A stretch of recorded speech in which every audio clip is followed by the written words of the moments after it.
At sa mga oras ito, dako muna tayo sa Palasyo ng Malacanang para po sa mga mahalagang balita doon. Nakatutok doon ang aming kasamang si Haji Caaminio, mag-uulat ng live.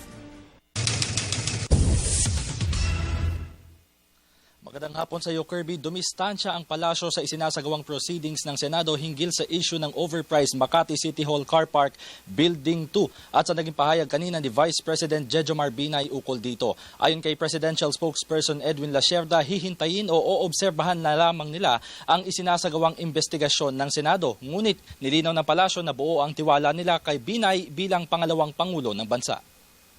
Vice President Binay has spoken in defense of himself and his family, as he is entitled to do so. And the Senate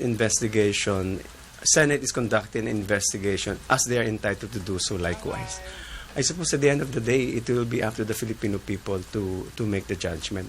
So, but it's all being played out right now, so let's just observe the proceedings. Samantala, Kirby, tiniyak naman ng palasyo na patuloy na tinutugunan ng gobyerno ang issue ng water shortage na inaasahang makakaapekto sa bansa sa susunod na taon. Kasabay nito ay nanawagan naman ang palasyo sa publiko na magtipid sa paggamit ng tubig.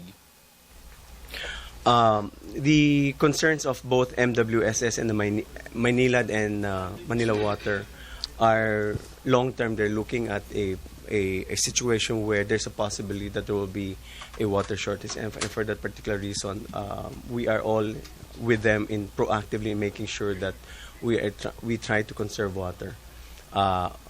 There's a concern because of El Nino, a possible El Nino by the end of this year or by early next year, and so people should be prepared to prepare ourselves for that particular concern. However, government is also making sure that we are addressing it even right now.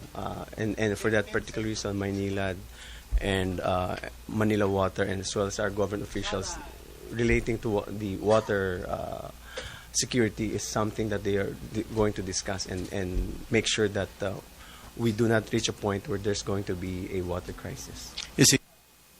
Para sa iba pang mga balita, Kirby, may bago nang inappoint si Pangulong Aquino bilang Acting Solicitor General. Napapalit kay Associate Justice Francis Hardelesa at siya ay walang iba kundi si Attorney Florin Hilbay na regular faculty ng University of the Philippines College of Law. Siya din ang Principal Handling Lawyer ng mga kaso ng Disbursement Acceleration Program o DAP, ang Priority Development Assistance Fund o PDAF, EDGA at mga Bangsamoro cases. At samantala, para naman sa nakatakdang meeting ni Pangulong Aquino mamayang 3:30 p.m. ay may meeting siya kasama si Cabinet Secretary Jose Rene Almendras at ang Department of Transportation and Communications o DOTC. At yan ang ating pag-uulat mula dito sa Palasyo ng Malacanang sa tulong ng RTVM. Ako si Haji Caaminio para sa Telebisyon ng Bayan.